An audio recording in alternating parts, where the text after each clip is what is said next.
23তম রমজানের শেষ সময়ে রাজধানীতে স্বস্তির বৃষ্টি একটু বলে রাখতে চাই। শুধু বৃষ্টি কিন্তু হচ্ছে না, শিলা বৃষ্টি কিন্তু হচ্ছে। এই মুহূর্তে আপনাদেরকে যুক্ত করেছি রাজধানীর ঢাকা বিশ্ববিদ্যালয় এলাকায়, এবং গত কয়েকদিন আগেই কিন্তু ঢাকা ও এর আশেপাশে এলাকায় আজকে দুপুরের মধ্যে বজ্রসহ বৃষ্টিপাত হতে পারে এমন বার্তায় কিন্তু পূর্বাভাসই কিন্তু দিয়েছিল আবহাওয়া অধিদপ্তর। এবং এরপর থেকে এদিন সকাল 7টায় পরবর্তী 6 ঘন্টার জন্য দেওয়া এক পূর্বাভাসে কিন্তু তথ্য জানিয়েছিল আবহাওয়া অধিদপ্তর।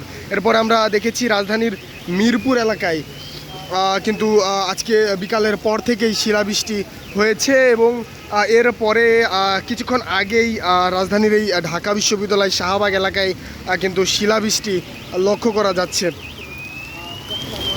একটু বলে রাখতে চাই, আবহাওয়া অধিদপ্তরের পূর্বাভাসে বলা হয়েছে